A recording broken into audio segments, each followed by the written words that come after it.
Welcome back to another rendition of Drive Node Selector podcast. You're listening to episode number 3.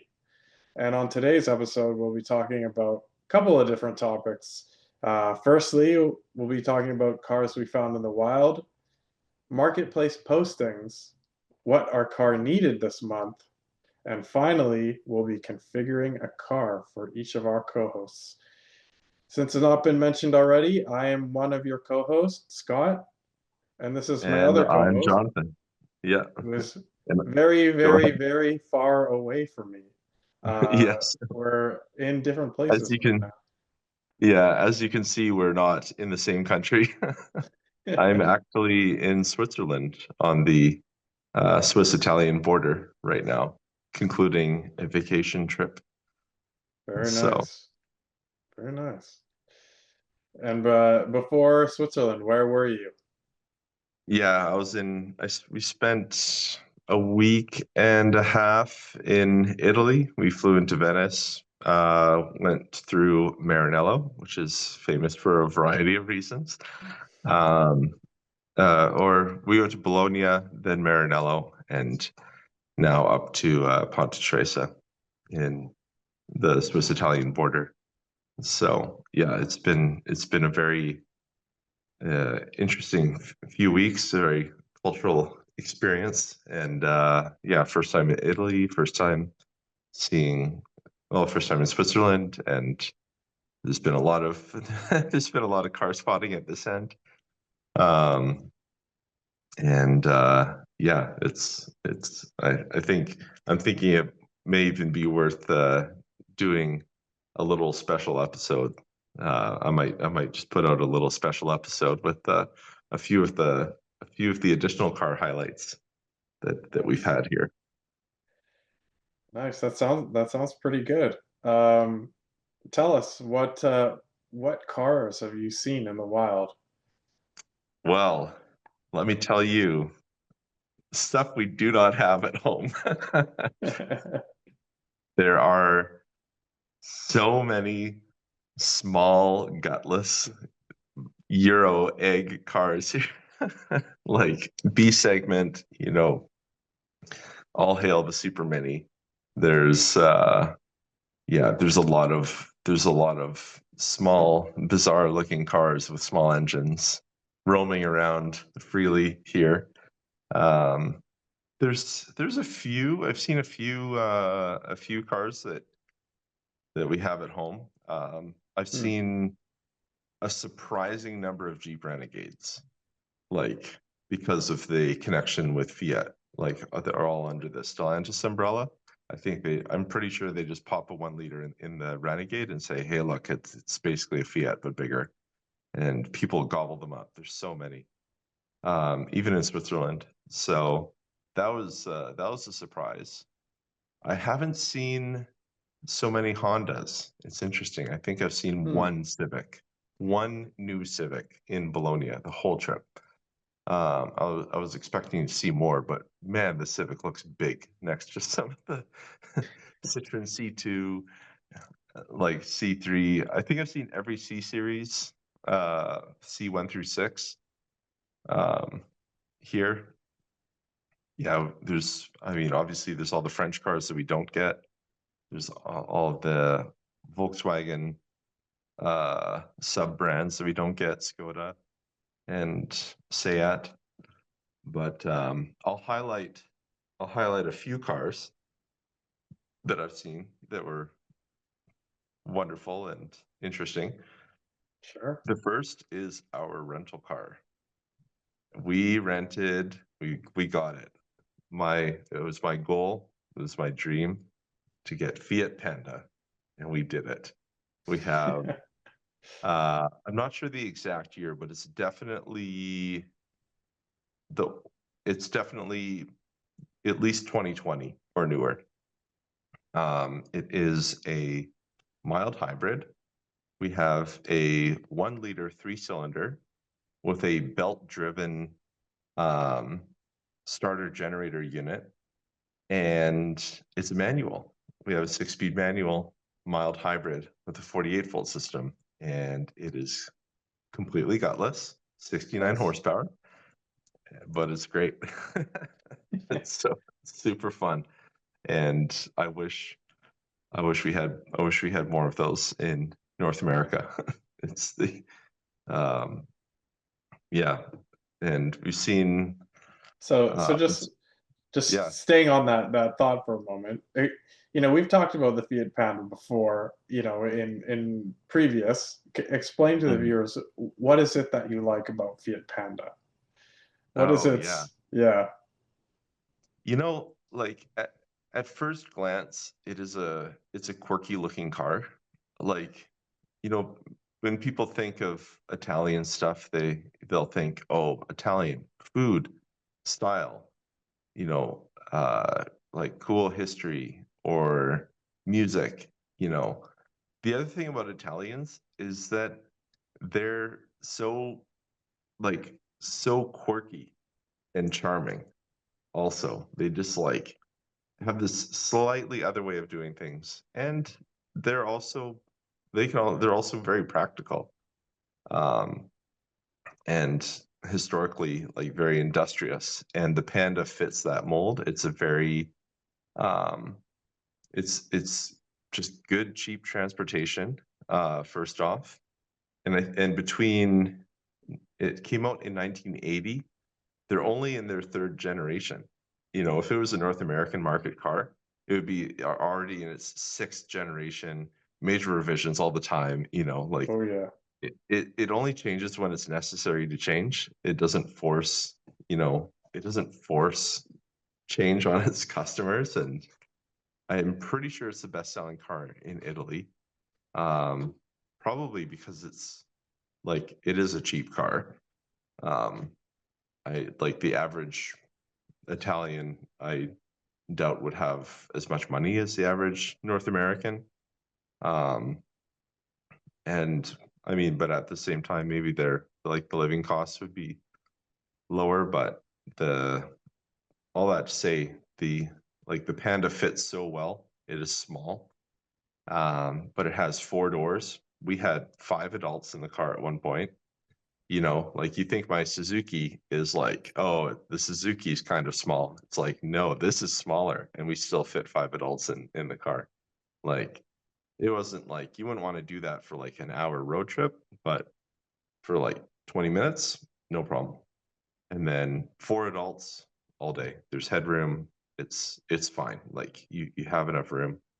And um they seem to be pretty reliable. Like um also the like you can see like some of the cost saving that goes into the car, like hard plastics, whatever. And it's like, so what?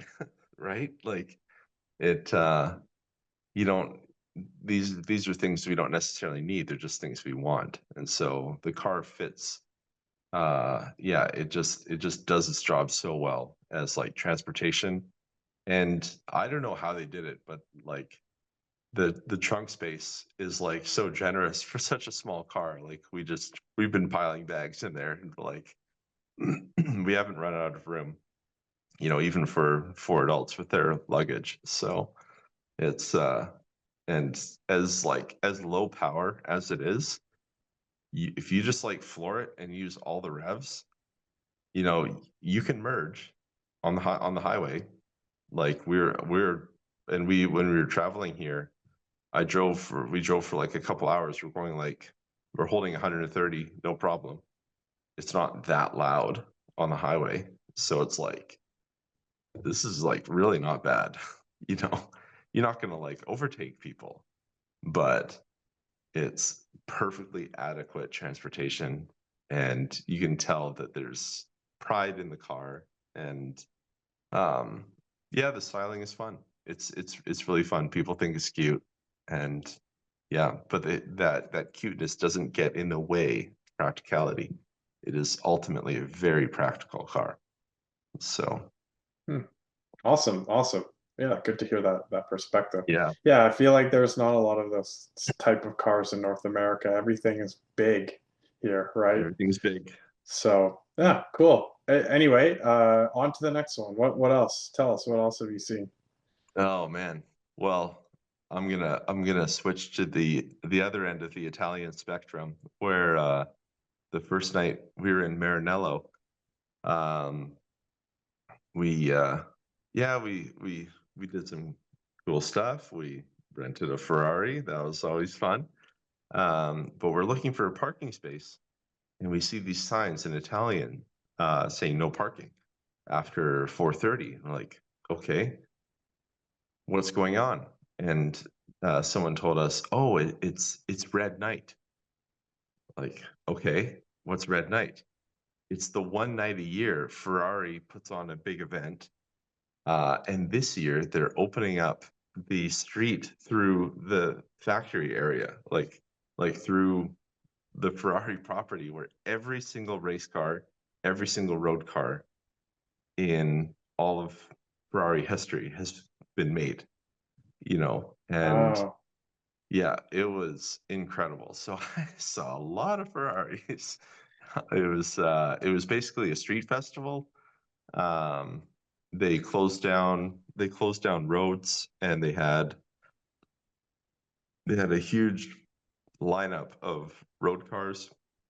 People were driving in from all around. Like there were plates from it was mostly Italian plates, but there were definitely people who driven in from other countries, um, with their Ferraris. And there's old stuff, new stuff, like Testarossa 308 GTS, um, and then up to like obviously there's 458s, 488, F8, um, GTC Forluso, 612, Scaglietti, and more. It was hmm. it was great. It was amazing, and there were race cars.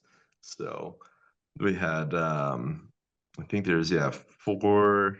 There's at least three. I think there was three challenge cars. 458, 488 challenge cars, and a 550 race car, and I love the 550. So that was very special to see race cars driven on public roads, and all the Ferraris lined up. And it's just a free street festival. There's music, you can walk around, take pictures of the cars. So that's what we did. It was Awesome. amazing. So Yeah. these are like Ferraris, not just owned by like the company itself, but just like Yeah. owners. Yeah. Yeah. Yeah. Yeah. Yeah. It's very much there's there's I thinking about it, I'm trying to think of a brand that's more passionate about their cars than like like brands are passionate about their cars, but I just feel like one could make the argument that no one is more passionate about their cars than Ferrari. So, and which is crazy. Like they're quite a large company. you know they're Yeah, their market cap is like twice Ford, almost. Right. It's crazy. So yeah, it's a whole crazy operation with a crazy history. And yeah, the cars are very cool. So they're very expensive, but it was amazing to happen across that event. Very special to be there. So seeing a lot That's of awesome. cool metals there, metal and carbon. Awesome. Awesome. Yeah, So it's interesting. Yeah, you don't see like Nissan night or something, or maybe we just don't know about it. Maybe it's in Japan. Who knows, right? maybe that's part But of the problem. yeah, yeah. Like So Nissan has had many cool cars. Like there's no reason they couldn't hold on to the Fairlady and GTR and some of their other cars um as like these halo products that people and they don't Panda is a great example. Like it doesn't have to be your most special car. It doesn't have to be your most expensive car. like the car that the money Mm. maker, also the car that people identify with. Like I've seen tons of old pandas also on the street, and like like the Fiat Panda is like the cure for depression. It's a great little, you know, it's a great little car. So that's Nice. yeah. I think if if Nissan gets the chance to just observe what the Italians do, you know, and I think there's some value to be gained there to generate maybe hopefully generate a better future for the Mm. cars and the company. Yeah, yeah, most definitely. So, So how about but yourself, good sir? yeah, yeah. So I've been doing my own car spotting, and I may have Yeah. been actually spotting some Italian cars. Speaking of Oh, which, have you? yes, yes. Well, one in particular, I was driving. My wife and I were driving around Vancouver last week, and I saw F430 in silver. Oh, nice. So Oh, yeah, nice. yeah, yeah. So That's that was pretty really cool. yeah. Um, but yeah, yeah. I wouldn't say my car spotting was quite as of the same These are special caliber as circumstances. yours. Yeah, these are definitely special circumstances, but it being summertime in Vancouver here, and obviously being in North America, it's all the old people whip out all the old American muscle, right? Oh So yeah. I think I've seen like a stack of Mustangs and a stack of Corvettes and Yeah. all that kind of stuff. So what year they are, I have no clue, man. I don't know that era. I wasn't born in that era. You would Yeah. know more Oh, than I this you would, can tell but this was a yeah, this is the 1968 made between July and August, and you know this term. Yeah, it's crazy. yeah.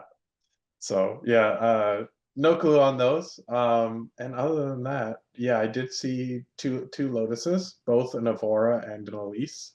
Oh, So that was nice. yeah, that was pretty cool. But yeah, in general, as you said, these are different circumstances over here. So you Different just kind of got to circumstances. take what you got to you take what you got to get, or you get what Yeah, you take got what to. you can I get. don't You know. got to take what you can get. That's the I have word. I do have one car to add. I do have one Okay. car to add that this was the only car that I was willing to upgrade my rental for if it was available. Um, and it's a car that have been waiting to import for probably about 5 years. I went, that's the car I will import. You know, Okay. like if I ever import a car, that will be it. And with the new generation, the Suzuki Jimny, it is Mm, amazing. It is so cool. So I've seen a lot of the three-door. I'm still waiting to see if I can see one of the four-door cars. Um, because I've started more recently, I've started leaning to or five-door. And more recently I've started leaning towards the five-door. But now having seen the three-door in the wild, I went, this does it too. This is very good. So this is like it's bigger than the Panda, but like not by much. So, but nice. it's such a cool idea. Just like a tiny body on frame, proper 4x4, you know, low range transfer case, like the whole 9 yards, solid axles front and rear, but it's small and it's cheap and it's super, super reliable. So what's not to love? So Nice. I definitely I dream of Jimny 2033 first year we can import into Canada. So and I feel like there's something to be said. I feel like there's something to be said for importing cars from Italy instead of Japan. Same import laws apply, but Italy, the cars are cheaper and they're left-hand drive. So I think this chapter is not closed. Nice. Something to think about. Something to think about. Yeah. Yeah. So, All right, All right. rolling on to our next topic. What do you think of the Facebook Marketplace listings that your friends send to you? Yeah, this is a this is a question I wrote. And I wrote it because I want to say publicly that usually I'm very irritated because some of my friends send me postings of cars that are just cheap. Like, you think cheap, fast, good? Pick two. They only picked one. Cheap.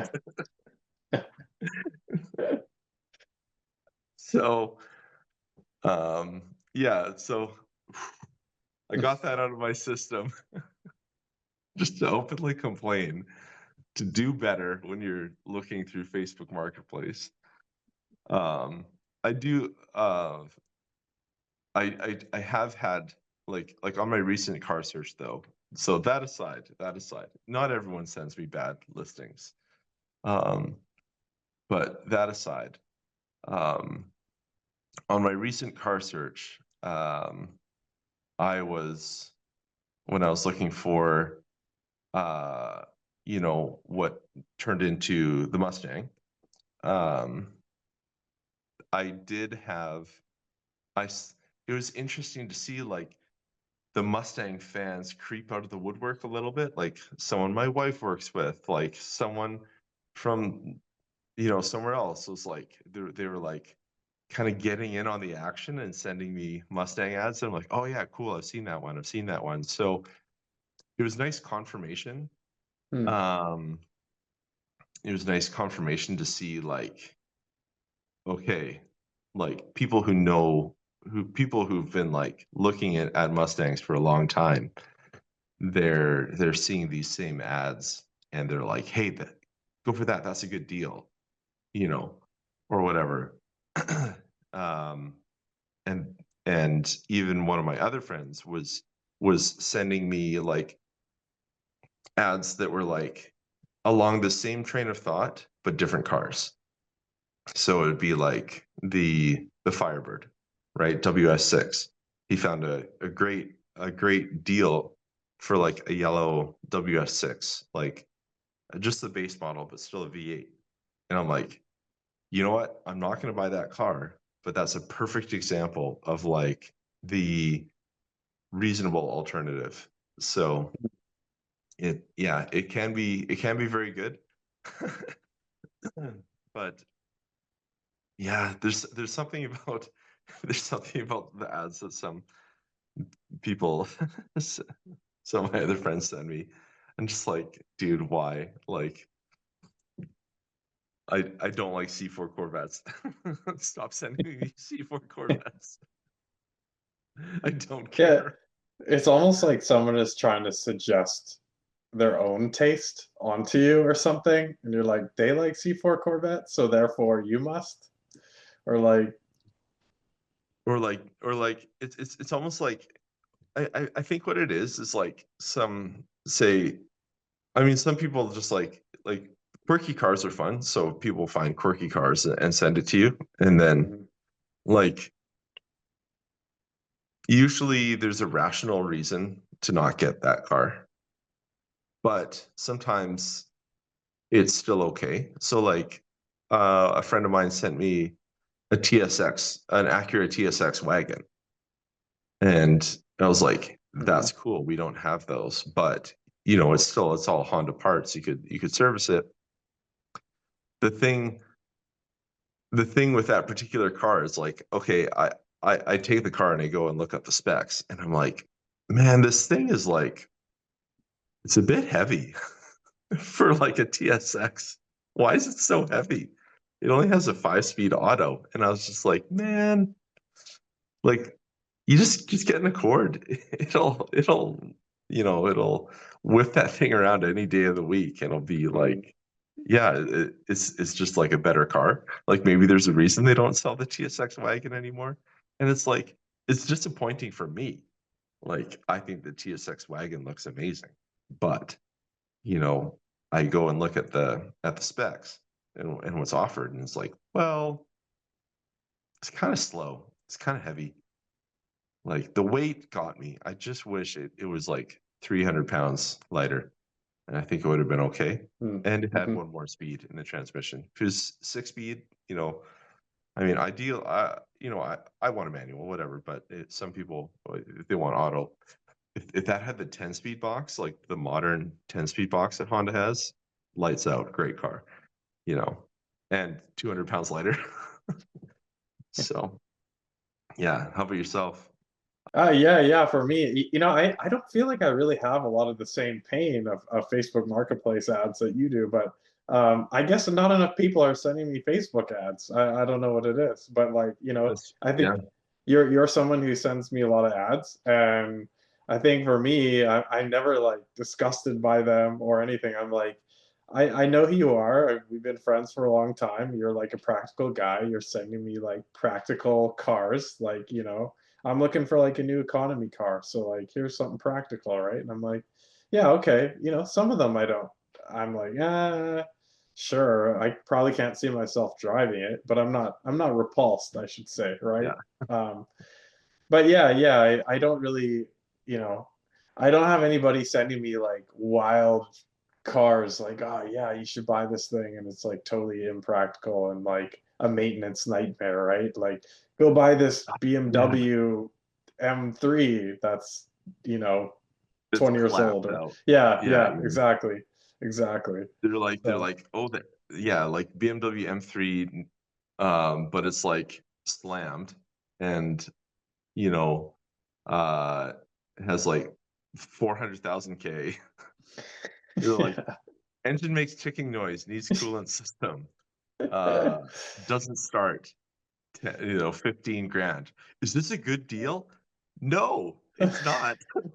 Run I, very far why are away. you asking me? This should be like, why would you even ask me that? It's Uh, like, I think it's like say if you're so emotionally attached to something and you start like looking for justifications for it, mhm, uh, I think that's like the style of marketplace ad that I get occasionally.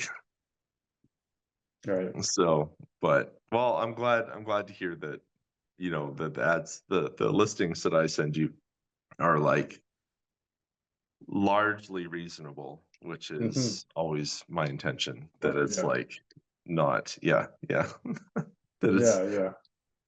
and even if the reason is purely enjoyment, that's still a reason. But at the end of the day, it's still a, it's still like a hard product that you're paying money for on a continuing basis for immaterial and material things, like from insurance to parts and whatever. So Hmm. like, yeah, I it's fun to like, just on that note, it is fun to rent cars and get it out of your system.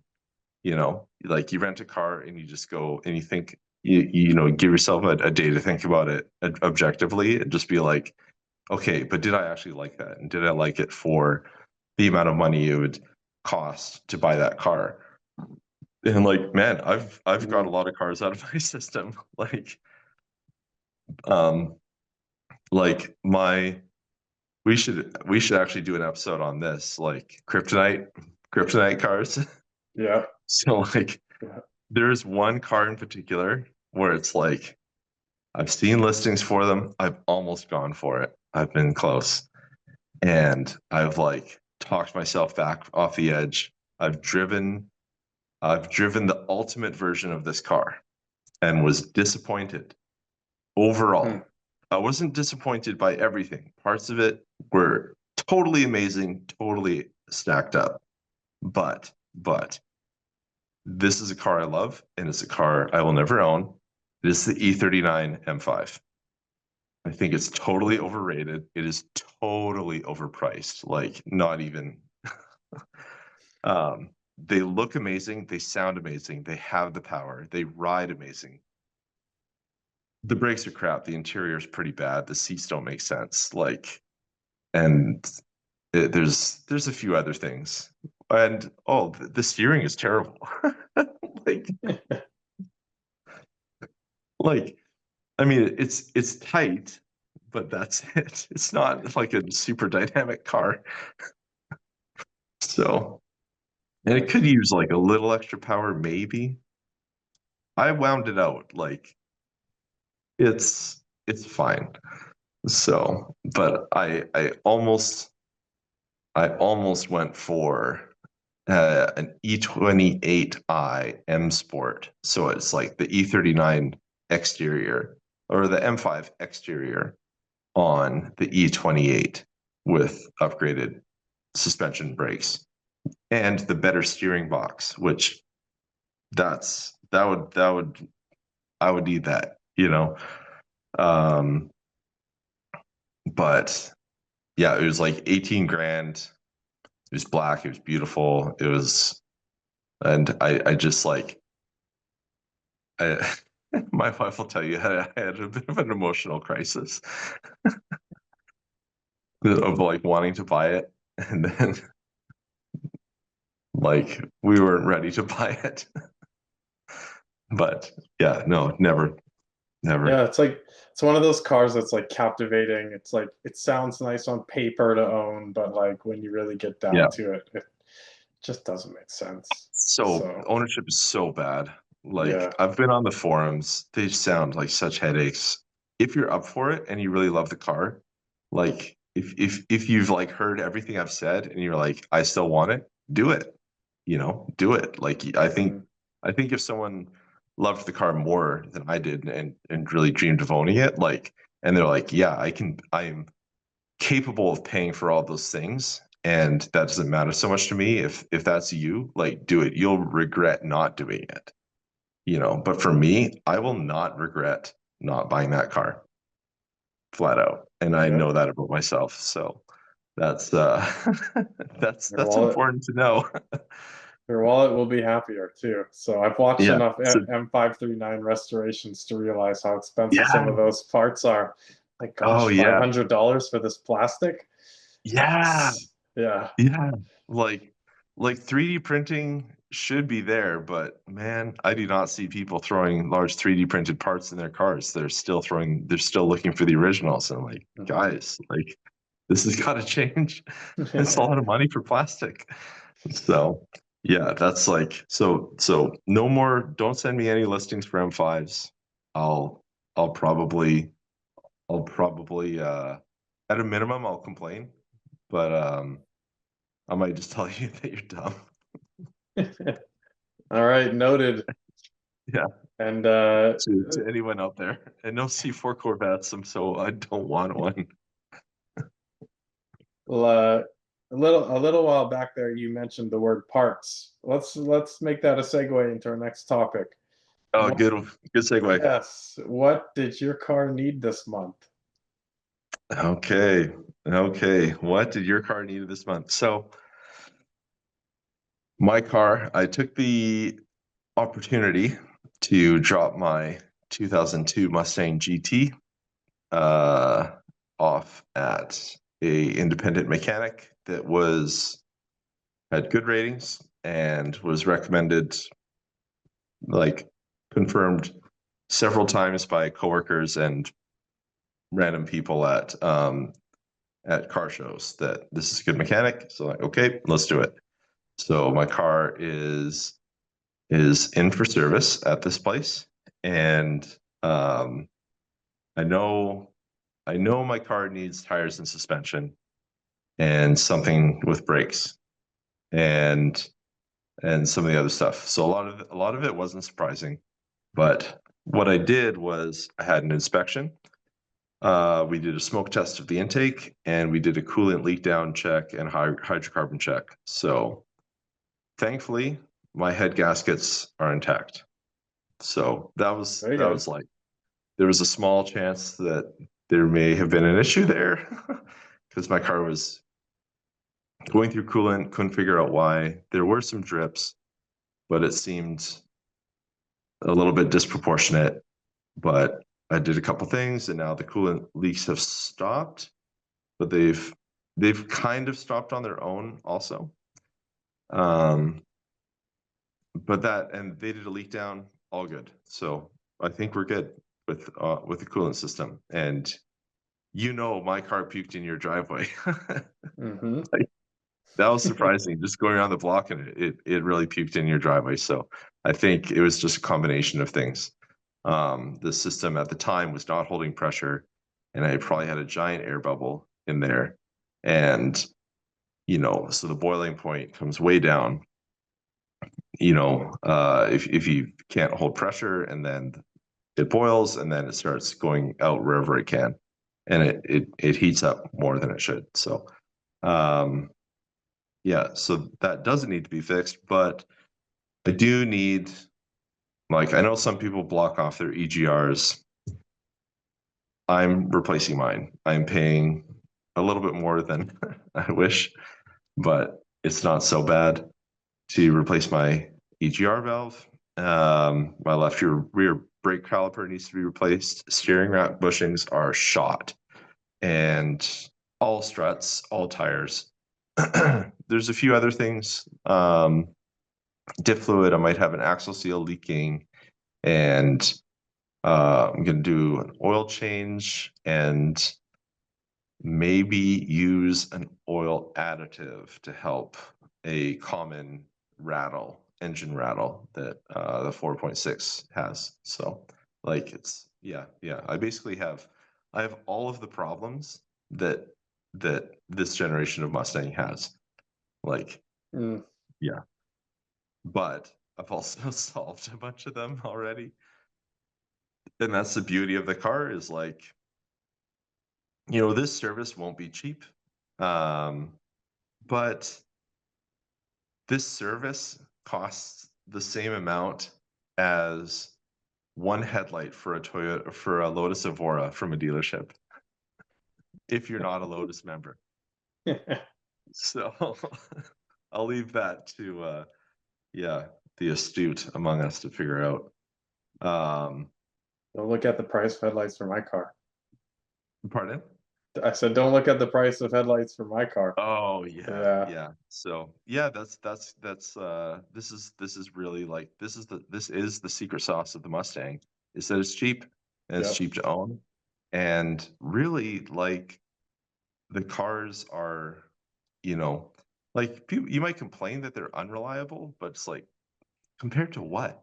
Like, these are considered, pretty much every generation of Mustang is considered like reasonably reliable, and depending on the trim package, to like very reliable. So I think I'm in a good place. And even if my engine, like, even if I blow it up at some point, I can just put another one in. Big whoop, right?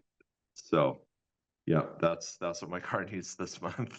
Yeah, plenty of those engines to go around. Yeah, there's a lot. Yeah. So So they're in everything. They're in everything. So how about yourself? yeah. So I guess a couple episodes back, we kind of had mentioned that I've been chasing like some air fuel issues, and once again, it's reared its head.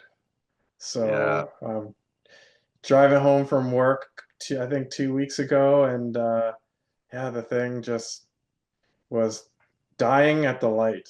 It was just idling and just turning off. So something's Mm. up with the air fuel ratio. I know we tried to like tweak it a little bit and hope that that would fix it, but it showed up again. So yeah, I guess what my car needs this week is a visit to the mechanic. So Yep. our cars may meet at the mechanic pretty soon here. Yep. So yeah, yeah, I think it's just time to give it to somebody who knows more than I do, and I just don't really want to waste more time on it. And yeah, Yep. it's a little tiring. So I'll leave it to the experts, and I'll pay the premium. So I'm fully prepared for that. But yeah, other than that, yeah, I don't think my car has really needed much other than replacing the odd part here and there. But we'll see. We'll see what comes out of the inspection. Maybe the whole car needs to be rebuilt. Who knows? So yeah, it'll be Yeah. interesting. I'm very interested to see like how bad is this car? Like, is it better than I think it is, or is it way worse? And I feel like it's probably way worse. So yeah, I yeah, was it'll gonna be say interesting. it's whatever you're imagining, it's probably worse, but not by much. Okay. And then what after you get the initial sticker shock, you can also knock items off the list, and we can like there's stuff that we can do ourselves. Like yeah, I sent you the original quote, and it was like, Hmm.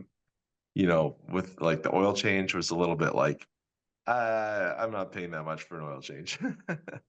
And then I'm also not going to use that fancy of an oil. Like, if it Yeah. meets certification and it's synthetic, done. That's all it needs. I'm going to start with the different weight, and yeah, like I said, I might experiment with an oil additive, but that's usually just on the note of oil additives. It's like I've heard it said, like fuel additives work, like the good ones work, and but don't put anything in your engine other than engine oil. Um, I believe that to be true 90+% of the time. That like that I looked into that. You remember that Lucas oil Hmm. additive that Hmm. you had? So I'm not going to call it snake oil because it it does something, but what it does is really it just thickens the oil a little bit. But it doesn't like have an additive package in it. So the problem is when you add it to your oil, it dilutes the additive package in your, certified oil. So you get less zinc, less boron, less potassium, less blah blah blah, than if you just use straight oil. And it, yeah, it. I think it would solve my rattle, but the oil wouldn't last as long. And so Uh, I'm investigating other oil additives um, that have zinc and have the right amounts of boron and potassium and are balanced and for pH and whatever else. So yeah, there's one in particular. We'll see. We'll see what I do. Haven't decided yet. So, okay. but yeah, no, it should be. Yeah, fingers crossed. It's always a little bit like annoying to like pay for all these service items in one shot. But then it's done. You don't really have to worry about it. And now like now I know, like something I was worried about. I thought like my suspension arm bushings were done, but they in their inspection they didn't find anything wrong with the bushings of my like control arms. So I'm like, that's good. You Hmm. know, it was just the steering rack, which I could feel. I could feel that there was a little bit of looseness. So the steering rack itself felt really tight. Um, but at low speed, I could feel a little clunkiness, like a little bit of wandering almost when I was training. So I knew that things needed to be fixed. And obviously like the tires are ancient. They have to go. I'm, Oh I'm yeah. very wary about running anything older than 5 years. So and I actually got a pretty good price on Michelin's. Um, the so Michelin Pilot Pilot for all seasons. Um, they actually came in $50 cheaper than Continental DWS 06, which I think you have. Yes. Yeah. I got Yeah, those. Yeah. yeah. So and those have been good tires. Yep. Got them on my So Mazda as well. oh really? Yeah. Yeah. So I I originally wanted to go with those tires, but if the Michelins were the same price, I mean they're basically the same tire, but I'm I'm gonna go for the Michelins. Just the brand is gonna and the $50 savings is gonna sway me on this one. Nice. So yeah, it'll be pretty good. I'm still gonna do burnouts, but Cool, cool. Well, I guess so we still got some time. Maybe we should move on to our main event here. yeah. Yeah. So we So, have yeah, so now comes the time where let's see how well we know each other. And we will now attempt to configure a brand new car for each other for roughly 60K, hand wavy yeah. 60K. Um, so what is it? And how successful were we in our choices? Who wants to go first? You know, Do you I want? can go first on this one All right. because I know you so damn well. Okay. You Bold won't claim. be Yeah. you won't Yeah. be shocked Yeah. because you actually kind of mentioned it already in the episode. So I will share my screen. There it is. The Jimny Oh my gosh. 2025 Jimny. So here are so what I want to say before we get into it is like I wanted to find some sort of van for you. Like I A looked van. a van because I was kind of like, oh, it would be cool. You know, you're gonna have Yeah. kids. Like it Yeah. would be cool if I tricked out a van for you, and it would be even Nice. awesome if it was a van that like you couldn't get here, but it was like kind of Hmm. this, ooh, if I had like this Japanese van, that would be pretty cool. Uh, but it kind of all fell apart because there's not a single new van that has manual transmission, and I'm like, I'm pretty sure he has to have manual transmission. He'll kill me if I pick a van that has automatic transmission. Yeah, So gotta have it. I went with this, and I remember like years ago us talking about chimneys, and like that was something that you were interested in. So that's what I picked. So I went with the 4 door because I'm like, oh, there's gonna be Nice. kids, there's gonna be a baby seat, there's that kind of Yeah. stuff. It's got to be like practical for the family. It's got to have 4-wheel drive so that you can like go off road with it and go on the Yeah. trails that you need to do. Um, and then I also picked white because I'm like, I know you're a Oh fan of yeah. white, so Yep. that was pretty good. And then all the standard practical accessories that I think you would like so much, like guards, so that if you go off road, you don't bang your transfer case, and like Yep. oh, you gotta have a rain and deflector set because I don't know, maybe that's pretty cool. Gotta have the tow bar so the next time you find somebody in the snow, you can tow them out. And then the ski and snowboard carrier, of course. And you could have swapped that out with a bike rack or whatever, but I just thought that was the best one. Yep. And Absolutely. I also tried to find a car that was like I don't know if you can really see it in here. Hmm. Um, that was like didn't have too many buttons on like the center con or didn't have too much touch screen on the center console. It's all like you know physical buttons and stuff. Yeah. Yeah. So yeah, that's what I picked with you. I couldn't get to the 60K, but I thought You don't 40 even have to. don't even You have don't to. even But have to.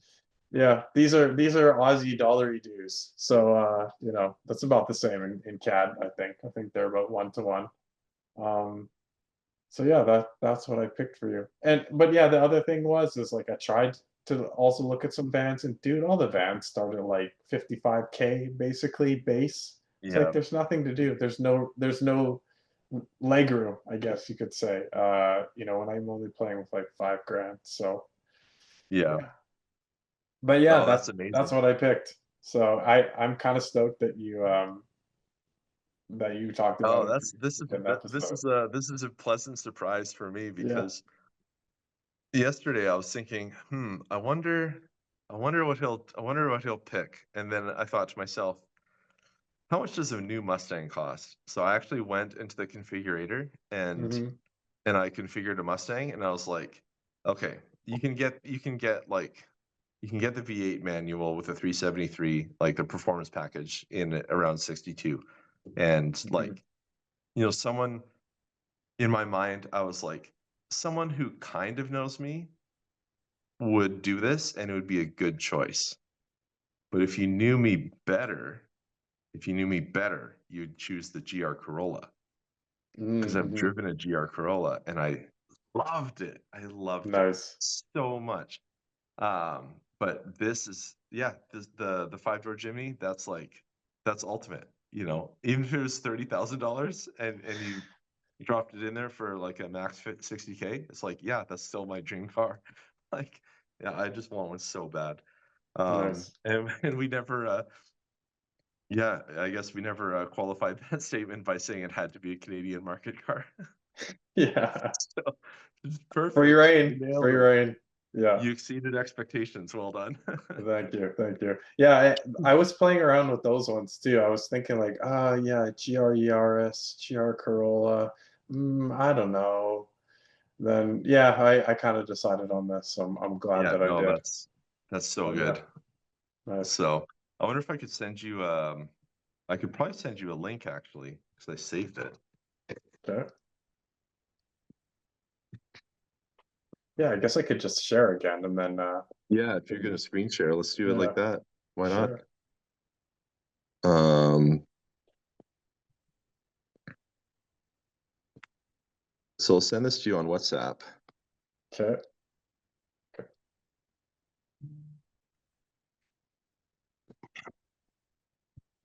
So my Uh, first thought was Toyota Supra. My right. first thought was Toyota Supra. The Supra starts at 65.7, and Okay. I was like, okay, that's for the 3-liter. Can I get the 2-liter? Can't find the 2-liter. I'm like, okay, let's just roll with this. I can say, hey, it's about 60K. So 65.7. And I've driven one of these.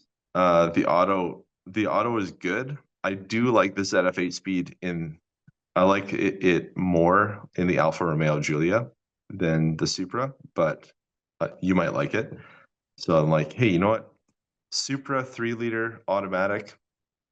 This might be the move. Mhm. Um, and then I tried to put it in. I tried to change anything about it, and it just bumped me into the premium package. So it just immediately becomes a $73,000 car, and I'm like, why? Why though? You know, Yeah. like, it's so much money, um, and like like well, if we're getting a BMW anyways, why not just get the King, the 3 Series? Like, if the if the Fiat Panda is like the a charming city car, and like the Mustang is like the cheap sports car. Like, do you know what the compact executive car is and always has been since its Hmm. introduction? 3 Series. So we went for the 330i xDrive with the turbo 2-liter, in jet black non-metallic, Nice. because it's a nice looking color and you do not have to pay extra for it. Then I configured it with Canberra beige perforated Sensitech interior, and I went for the gloss black trim, and I Yeah. kept the silver wheels. Yeah. Yeah. No, I like that. I dig that. I wouldn't go black on black. Like I'm sure some people think that's cool, but that is not me. So I like the black on silver kind of thing, or Yeah, the silver on yeah, black, whatever. Yeah. Yeah. and Very check cool. out that interior. See if you can scroll down and Yeah. I'm pull up a seeing it. shot of the. Yeah, there we Very go. nice. And that comes Nice. in at 62.4. So I feel like, and they do enough volume of these cars that you might even be able to get a deal Hmm. somewhere. So this is a solid 60K car, like any day of the week. I feel like lots of features, beautiful Oh yeah. interior. They ride great. Car and Driver loves these things. I think the 3 Series, like if you go on to I love Car and Driver. um they do like a 10 best every year. They've been doing it for decades. And they have a list of the cars that have won the 10 best the most. And their number one car that has been on the 10 best list more than any other car is the Accord. And the Mm, number two car is the Corvette. And I'm pretty sure number three is the 3 Series. So, and they combine it 3 Series, 4 Series, because the 4 Series is basically a 3 Series and whatever. But yeah, I'm thinking I went, I went with the black to match the Skyline, and because black is cool, you know. Um, the and I went with the Canberra beige interior because you don't have kids.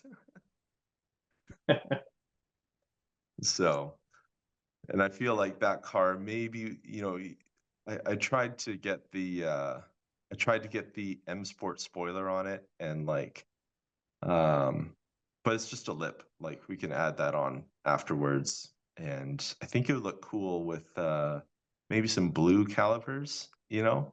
You could do red, yeah, yeah, yeah. but maybe go for the blue and 18-inch wheels. Like they're not giant, so you get a bit of sidewall. It probably rides amazing. It's super comfortable, and I could see you riding along in comfort and luxury, Heck and yeah.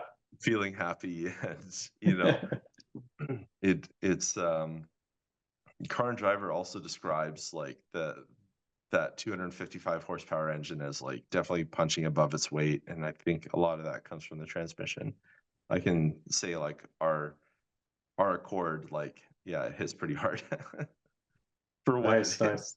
Yeah. So yeah. No, I dig it, man. It's funny that you kind of came up with this, and I think it does probably show how much you know me, because like there was one point where my dad was, not that these cars are in the same, really in the same league, but my dad was selling like his Lexus, and he'd offered to sell his ES350 to me, and Mhm. I was kind of like hemming and hawing about it, and I was thinking like, gosh, it would be nice to have a car that's like kind of luxurious, right? And like, oh, it's got Yeah. all the leather and everything, and like, okay, maybe I was kind of strapped for cash at this point, so I'm like, okay, maybe not this time, but like, you know, some point in the future, I'll get something fancy like this. So no, this is really cool. I appreciate it.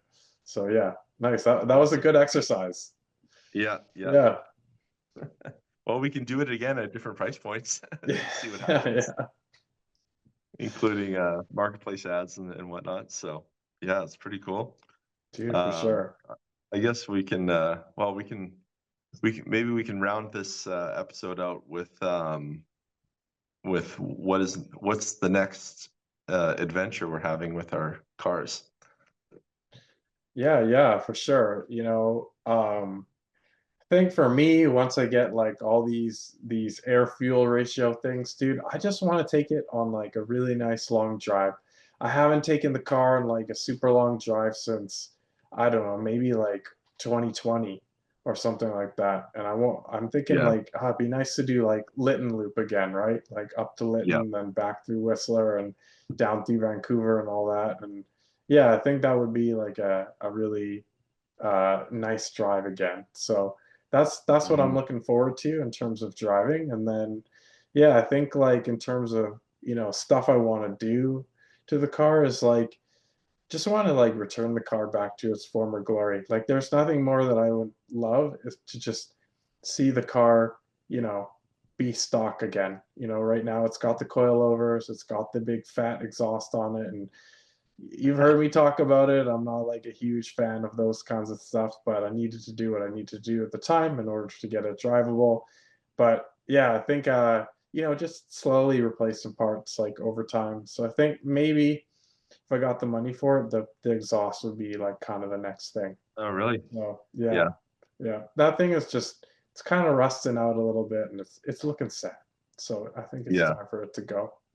But yeah, yeah, yeah. so The I, exhaust is funny. I love I love the cheeky, like, giant cannons, 5-inch cannon sticking out at a funny angle. yeah, and then you got to silence it because it's so damn loud. It's so Yeah. loud. So And yeah, yeah, yeah, it's a bit ridiculous at this point, but it is what yeah, it is. So yeah. yeah, Oh, that's cool. Yeah, no, yeah. it's I feel like, yeah, having, like, a car that's stock or, like, OEM plus is, like it's such a nice place to be, and, like, as someone who gets excited about cars, you often get, like you often get carried away with, like, "Oh, I'm gonna add triple turbos and nitrous," like, or even just, like, "Yeah, you know, I'm gonna lower it to, like, make it look cool," and some cars do it better than others. Like, I know, for the solid axle Mustangs, if you just lower it, oh my gosh, you're creating like a terrible, Mm, terrible handling car. You know, like the rear axle or solid axle geometry is like so sensitive to like control arm ankles, and so you can lower the cars, but you just need to correct the control arm geometry. And most people don't. And so you lower, if I took my car and lowered it an inch and a half, what would happen is every time I floored it, um, the the tires would essentially like tuck. They would like mm, I have like negative or I have like reverse anti squat. Where like from the factory, you kind of have like a neutral amount of anti squat, maybe like a tiny, tiny bit of anti squat, and then, but yeah, if you slam it, you just have squat, which means like the drag racers want like over 100% anti squat. So like when you floor it, the tires get like slammed into the pavement. But yeah, just lowering it means like, yeah, if you floor it, you lose traction like way faster than you're supposed to, basically. And so I feel like that's like the root cause of like so many cars and coffee things, whatever. Like, man, I've done rolling burnouts in the Mustang, and like I've slid it around corners. It's an easy car to drive when it's stock. Like I wish you know, I wish it's an undeserved reputation for like taking out crowds. It's like the easiest car to do burnouts in, and like, and it's pretty fun to slide around. Like, yeah, if you keep like the stock suspension and stop grip levels, it's not really gonna bite you, So, yeah. but yeah, so the next adventure. Yeah, next adventure for my car, I really want the car to be ready for July 4th for Mission Raceway, Mopac, Friday night street legal drag racing. They have a drift and drag event on that Friday night. I think ladies enter free also. So it's gonna be a pretty big event, which probably means I won't get so many passes, which is a little unfortunate, but I definitely want to make at least 2 passes, and then yeah, just so I can establish a baseline, say like, hey, I ran this in the quarter mile, um, yeah, with a bone stock car, and then after that, I would like to go to 373 rear end ratio, like final drive. So that's yeah, those are the next adventures. So Awesome, and man. yeah, fingers crossed, the work all goes well with my car in the shop, and I think I have one weekend to like make any last minute, you know, change the oil if I want to, or what have you. So yeah, should be good. Nice, dude. Well, I'll be looking forward to some of those videos that you'll send over of you Oh making yeah, a quarter mile there. So yeah, yeah, yeah, yeah. Hopefully I can record it. yeah. Let them bring it. Yeah, see if they'll let me. Yeah, there's some rules about what you can and can't use for recording, so I just need to figure some of that out at my end. All right. So, but yeah, should be good. Okay. Awesome. Well, cool. That about wraps up this episode. This has been quite an interesting one, and thanks to all the viewers for listening all this way through. And yeah, it's been great. So we'll see you in the next one. See you in the next one. Yeah.